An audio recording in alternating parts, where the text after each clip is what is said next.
अस्सलाम वालेकुम फ्रेंड्स, उम्मीद करती हूँ आप सब लोग खैरियत से होंगे। आज मैं आपके लिए लाई हूँ 10th केमिस्ट्री चैप्टर नंबर 3 के लॉन्ग क्वेश्चन का सलूशन। आज हम लॉन्ग क्वेश्चन का सलूशन देखेंगे। इससे जो पिछला लेक्चर था उसमें हमने शॉर्ट क्वेश्चन को सॉल्व किया था। पहला लॉन्ग क्वेश्चन है, what is difference between organic and inorganic compound, give concept of vital force theory, under which circumstance theory was rejected. सबसे पहले आपने ऑर्गेनिक और इनऑर्गेनिक कंपाउंड की डेफिनेशन लिखनी है। ऑर्गेनिक की डेफिनेशन ये है, तो इससे फिर यानी अपोजिट होगी कि यहाँ पे ऑर्गेनिक कंपाउंड की डेफिनेशन है कि compound of carbon and hydrogen.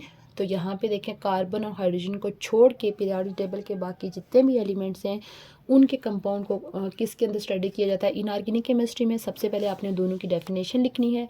Definition लिखने के बाद आपने वाइटल फोर्स थ्योरी के बारे में लिखना है, वो इसकी डिटेल ये लिखी हुई है। उसके बाद आपने यानी कि उस थ्योरी को कैसे रिजेक्ट किया गया था वो डिटेल यहाँ पे लिखी हुई है। इस सब को आपने कंबाइन करके इसमें लिख लेना है। उसके बाद क्वेश्चन नंबर 2 है, ऑर्गेनिक कंपाउंड केमिस्ट्री जो है वो कार्बन कंपाउंड्स होते हैं, तो इसको सेपरेट ब्रांच में क्यों रखा जाता है। इसके लिए आपने यानी कि ये जो पेज नंबर 54 पे जो इसकी पूरी प्रॉपर्टीज़ लिखी हुई हैं, ये प्रॉपर्टीज़ उसके अंदर लिख के आपने ये लिखना है कि ऑर्गेनिक कंपाउंड की डाइवर्सिटी इतनी ज़्यादा है कि ओवरऑल तकरीबन 90% कंपाउंड जो है वो क्या होते हैं, ऑर्गेनिक कंपाउंड हैं। इसी वजह से कार्बन के कंपाउंड को एक सेपरेट ब्रांच ऑर्गेनिक केमिस्ट्री के अंदर रखा जाता है। उसके बाद क्वेश्चन नंबर 3 है कि प्रोपेन, प्रोपीन और प्रोपाइन, इनका स्ट्रक्चर आपने क्या करना है, ड्रा करना है। प्रोपेन सिंगल बॉन्ड वाला है, प्रोपीन डबल बॉन्ड वाला है और प्रोपाइन जो है वो ट्रिपल बॉन्ड वाला है। इनके स्ट्रक्चर भी यहाँ पे ऑलरेडी आप पीछे पढ़ चुके हैं। ये जैसे यहाँ पे देखें, ये प्रोपेन का स्ट्रक्चर ये लिखा हुआ है, इसको आप खोल के भी लिख सकते हैं। उसके बाद दूसरा, ये प्रोपीन का स्ट्रक्चर ये लिखा हुआ है और प्रोपाइन का स्ट्रक्चर जो है वो ये लिखा हुआ है। और लेकिन आपने इनके स्ट्रक्चर फार्मूला, ये तो इनको कंडेंस फॉर्म में लिखा हुआ है ना, स्ट्रक्चर फार्मूला यानी स्ट्रक्चर फार्मूला आपको पता होना चाहिए। इस तरह से आपने इनको खोल के लिख लेना है। उसके बाद नेक्स्ट है, what are the major sources of organic compound mention with reference to coal, petroleum plants and animal. यहाँ पे ये जो पूरा टॉपिक है सोर्स ऑफ ऑर्गेनिक कंपाउंड, वो जो है वो इसका आंसर होगा। सोर्स ऑफ ऑर्गेनिक कंपाउंड जिसमें आपने कोयल के बारे में भी लिखना है, पेट्रोलियम के बारे में भी लिखना है और प्लांट्स और एनिमल्स के बारे में भी लिखना है। उसके बाद नेक्स्ट क्वेश्चन है, discuss that plants, animals and natural gas are the prominent source of organic compound. ये भी ये जो सोर्सेज हैं इन्हीं में से इसका आंसर होगा। उसके बाद नेक्स्ट क्वेश्चन है, discuss the use of organic compound in our daily life. ये पेज नंबर 57 पे इनके यूजेस लिखे हुए हैं। उसके बाद, how do you derive the alkyl groups from alkane, alkane से अल्काइल ग्रुप कैसे बनाए जाते हैं। उसके अलावा C5 यानी कि पेंटेन और हेक्सेन में से क्या करना है, उनके जितने भी पॉसिबल अल्काइल ग्रुप बन सकते हैं वहाँ से अपने बनाने हैं। ये इसी के आगे टॉपिक है alkyl group, conversion of alkene into alkyl group. Journal आपने ये लिख लेना है, ठीक है। उसके बाद आपने ये देखें कि ब्यूटेन से ये वाले बन सकते हैं, एक ये बनेगा स्ट्रेट चेन वाला बनेगा, एक दूसरी तरह से बनेगा। जितने भी पॉसिबल बन सकते हैं आप आपने बना लेना है। यानी कि एक मैं आपको बना के बता देती हूँ, C5 वाला जैसे उन्होंने, यानी कि ये है हमारे पास C5H10, ठीक है। सबसे पहले तो हमने देखना है कि इसका जो है वो किस तरह से बनेगा। एक H निकल के C5H क्या हो जाएगा, सॉरी H9 H12 है ये हमारे पास क्या हो जाएगा, H11 है, ठीक है। तो सबसे पहले इसका जो एक हमारे पास बनेगा, एक स्ट्रेट चेन वाला बनेगा,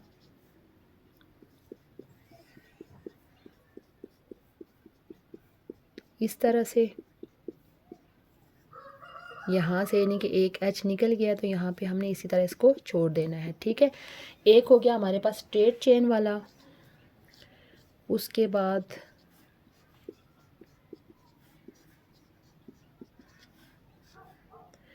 एक आप इस तरह का ड्रा कर सकते हैं, एक इसकी मज़ीद ब्रांच, एक ब्रांच निकाल लें, 4 कार्बन लिख के यहाँ पे जैसे ये इस तरह से है तो एक ब्रांच निकाल लें, ठीक है, इस तरह से आपने जितने भी पॉसिबल यानी इनके अंदर से अल्काइल ग्रुप बन सकते हैं आपने बनाने हैं दोनों स्ट्रक्चर्स के, C5H12 के भी और दूसरा जो है C6H12 का।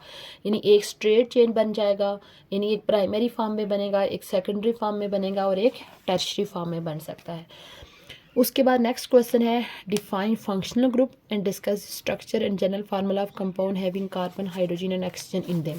ठीक है, सबसे पहले हमने फंक्शनल ग्रुप को की डेफिनेशन लिखनी है ये वाली। ठीक है, यहाँ से ये पूरी इसकी डेफिनेशन लिखने के बाद उन्होंने क्या बोला हुआ है कि हमने किन फंक्शनल ग्रुप के बारे में लिखना है जिनके अंदर कार्बन भी है, हाइड्रोजन भी है और ऑक्सीजन भी है। ठीक है, पहला यहाँ पे ग्रुप है अल्कोहल, क्योंकि अब देखिए इसमें कार्बन हाइड्रोजन ऑक्सीजन दोनों है, आपने अल्कोहल के बारे में लिख लिया।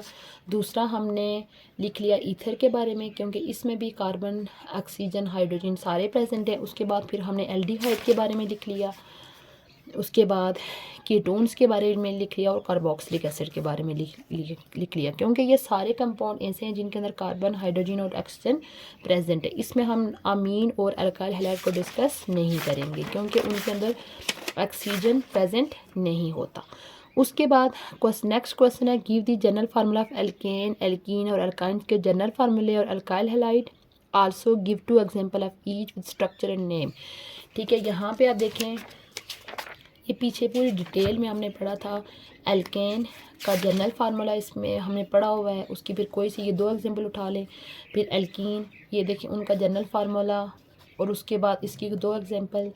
एल्काइंस का जनरल फार्मूला उसकी 2 एग्जांपल और उसके बाद अल्काइल हैलाइड, ठीक है, उसका जनरल फार्मूला और यहाँ से कोई भी 2 एग्जांपल जो है वो आप उठा सकते हैं। उसके बाद नेक्स्ट क्वेश्चन है name the alkene in alkyne having following formula. यहाँ पे ये जो डिफरेंट कंपाउंड दिए हुए हैं इनके आपने नाम बताने हैं, यानी 2 कार्बन वाले को क्या बोलते हैं, ये ऑलरेडी हम सारा कुछ पीछे पढ़ चुके हैं। उसके बाद क्वेश्चन नंबर 10 है give the structure and name of aldehyde, ketone and carboxylic acid and alcohol for first 4 member of each family can also name then. यानी कि ये जो 4 क्लासेस हैं एल्डिहाइड, कीटोन, कार्बोक्सिलिक एसिड और अल्कोहल, इन चारों classes के पहले 4 मेंबर के नाम और साथ में उनका स्ट्रक्चर भी जो है वो हमने ड्रा कर लेने हैं। 2 के जो है वो नाम आपको बता देती हूँ, बाकी जो है वो आप आगे आगे लिख सकते हैं, ये इजी है बहुत। सबसे पहले ऊपर हम क्लासेस के नाम लिख लेते हैं।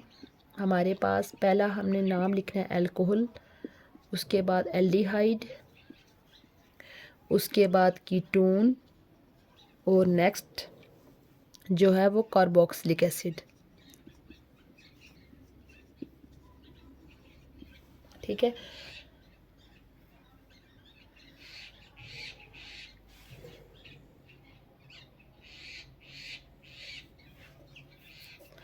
अच्छा सबसे पहले यानी कि एक कार्बन वाला अगर हमारे पास है तो CH3OH, ये हमारे पास हो गया मेथानोल, इसका नाम क्या हो गया मेथानोल। उसके बाद अगर इसी में से एल्डिहाइड जब बन जाएगा तो ये हो जाएगा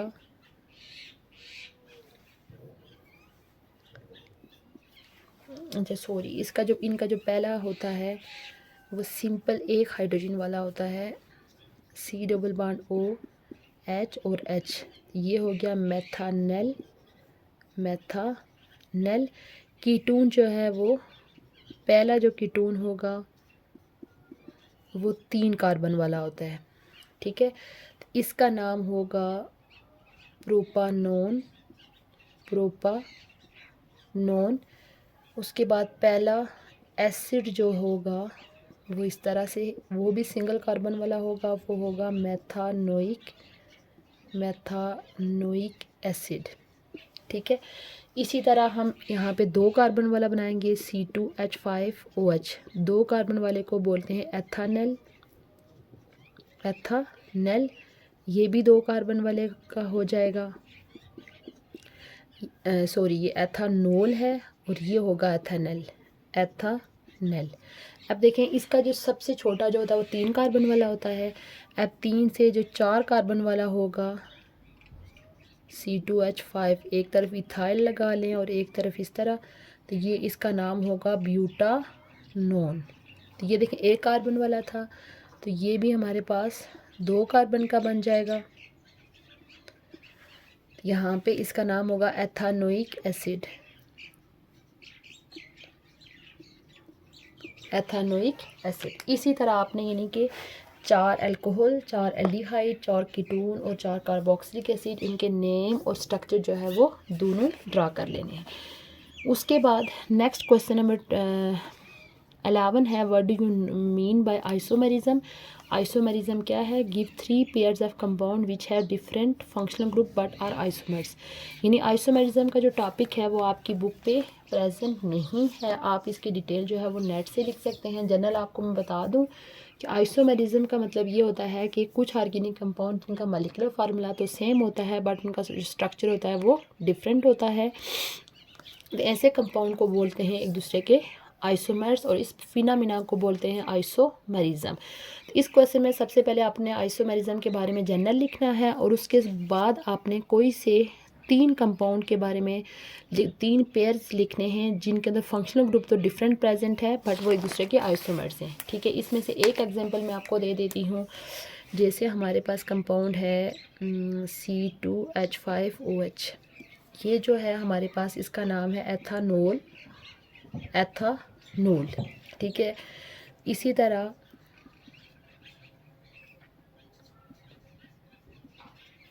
ये हमारे पास क्या है? ईथर है, डाई मिथाइल ईथर। अगर हम इनका जो स्ट्रक्चरल फार्मूला ओवरऑल ड्रा करें, कार्बन कितने हैं इनके अंदर? कार्बन 2 मॉलिक्यूलर फार्मूला ड्रा करें। उसके बाद ऑक्सीजन कितने हैं? 6 हैं। इसमें आप देखें कार्बन कितने हैं? 2, ऑक्सीजन हाइड्रोजन 6 और ऑक्सीजन क्या है? 1। अब आप देखें इनका जो मॉलिक्यूलर फार्मूला है वह दोनों में क्या है? सेम है, मॉलिक्यूलर फार्मूला सेम है, लेकिन जब इनका स्ट्रक्चर ड्रा कर रहे हैं तो स्ट्रक्चर जो है वो दोनों का डिफरेंट है। इसके अंदर कौन सा फंक्शनल ग्रुप प्रेजेंट है? अल्कोहल, और ये हमारे पास कौन सा फंक्शनल ग्रुप प्रेजेंट है इसके अंदर? ईथर। यानी कि इस तरह से आपने कोई सी 3, जैसे एक एग्जांपल आप ये लिख लें, इसी तरह से आपने कोई और 2 एग्जांपल लिखनी है जिनका मॉलिक्यूलर फार्मूला सेम है बट इनके स्ट्रक्चरल फार्मूलाज क्या हैं? डिफरेंट हैं, और वो एक दूसरे के क्या हैं? आइसोमर्स हैं, और उनके अंदर डिफरेंट फंक्शनल ग्रुप प्रेजेंट है। उसके बाद नेक्स्ट क्वेश्चन है, what are alcohol, give the general formula. इनका जनरल फार्मूला क्या है? How are they named, give 4 example. ये जो अल्कोहल में, अल्कोहल हमने पढ़ा था अल्कोहल के बारे में जनरल, ये पूरा उसका लिखा हुआ है कि अल्कोहल बेसिकली क्या होते हैं, उनका जनरल फार्मूला क्या होता है, उनको नाम कैसे दिया जाता है, और फिर उनकी ये देखें एग्जांपल लिखी हुई हैं, 4 एग्जांपल। आप यहाँ से पूरा जो है इधर से ही लिख सकते हो। उसके बाद नेक्स्ट क्वेश्चन है कि इंडिकेट द फंक्शनल ग्रुप, की जो डिफरेंट लिखे हुए इनमें से बताना है कि कौन सा फंक्शनल ग्रुप यहाँ पे प्रेजेंट है, और साथ में उनका नाम भी लिखना है। यहाँ पे देखें, पहला आप देखें ये एल्डिहाइड है, इसका नाम बार बार डिस्कस कर चुके हैं। 2 कार्बन वाले को क्या बोलेंगे? एथानल। ये हमारे पास ईथर है, डाई मिथाइल ईथर। उसके बाद देखें यहाँ पे आई प्रेजेंट है, यानी कि ये अल्काइल हैलाइड है, तो ये पीछे इथाइल ग्रुप लगा हुआ है, तो आइडो इथेन या इथाइल आयोडाइड, इसके 2 नाम हो सकते हैं। उसके अलावा ये इथीन है। उसके बाद आप देखें ये हमारे पास एस्टर है, ये फंक्शनल ग्रुप भी आपके उसमें नहीं लिखा हुआ, तो ये आई थिंक है, ये जो टेबल सा बना हुआ है इसमें ये लिखा होगा, इसमें भी नहीं लिखा हुआ, ये एस्टर है। ठीक है, ये कौन सा है? एस्टर। एस्टर कैसे बनता है? एस्टर जो होगा वो एसिड के अंदर से बनता है, यानी कि ये हमारे पास देखें एथानोइक एसिड है ये वाला, इसका ये जो H है ये रिमूव करके अगर इसकी जगह पे कोई अल्काइल ग्रुप अटैच हो जाए, ठीक है, तो ये हमारे पास किस में चेंज हो जाएगा? एस्टर में। यानी इस H को निकाल के कोई R ग्रुप, कोई भी R ग्रुप, वो इथाइल मिथाइल प्रोपाइल कुछ भी हो सकता है, वो अटैच हो जाए तो ये हमारे पास क्या बन जाएगा? एस्टर। तो फिर इसका जो नाम होगा वो किस तरह से होगा कि सबसे पहले हमने ये जो ग्रुप अटैच होगा इसको हमें अलग नाम देना है, इथाइल। ठीक है, सबसे पहले हमने यानी कि ऑक्सीजन के इस तरफ देखना है कि कौन सा ग्रुप अटैच है। जैसे ये अगर हम इसका नाम देना, ये देखें क्या अटैच है? मिथाइल। मिथाइल जो पीछे वाला नाम होगा वो इस हिसाब से होगा कि वहाँ पे कितने कार्बन है। यहाँ पे देखें 2 हाइड्रोजन है, मिथाइल एथानोइड, मिथाइल एथानोइड। तो यहाँ पे आप देखें ऑक्सीजन के आगे कौन सा ग्रुप लगा हुआ है, C2H5, तो ये हो जाएगा इथाइल एथानोएट। उसके अलावा ये हमारे पास क्या है कि ये वाला जो स्ट्रक्चर है ये प्रोपानोन, यानी इसके अंदर कौन सा फंक्शनल ग्रुप है, कीटोन है और ये प्रोपानोन है। उसके बाद ये 3 कार्बन वाला एसिड है, यानी इसके अंदर सबसे पहले उन्होंने पूछा हुआ है कि हमने फंक्शनल ग्रुप भी बताना है और साथ में उसका नाम भी बताना है। और यहाँ पे कौन सा फंक्शनल ग्रुप है, कार्बोक्सिलिक एसिड, और साथ में इसका नाम क्या है, 3 कार्बन प्रेजेंट है, इसका नाम होगा प्रोपानोइक एसिड। अच्छा, उसके बाद लास्ट क्वेश्चन है name the various test implied to check the presence of aldehyde, ketone and carboxylic acid. ये आपका जो लास्ट टॉपिक था, इसमें हमने एल्डिहाइड को डिटेक्ट करने के ये टेस्ट लिखे हुए 3 टेस्ट हैं, Tollens test, Fehling solution test, उसके बाद Benedict solution test, ketonic group के ये हैं और कार्बोक्सिलिक एसिड का ये है। पूरा आपने यहाँ से यानी कि यही डिटेल उठा के लिख लेनी है इस तरह का क्वेश्चन अगर आपको आ जाता है। ये था हमारा लेक्चर नंबर 16 और ये आज ये जो चैप्टर नंबर 3 है इसका लास्ट लेक्चर है। इसके जो पूरे लेक्चर हैं वो मैं अपने चैनल पे अपलोड कर चुकी हूँ, उम्मीद है आपने वो लेक्चर देखे होंगे। अगर आपने इससे पहले लेक्चर नहीं देखे तो आप चैनल की प्लेलिस्ट में जाके लेक्चर्स देख सकते हैं।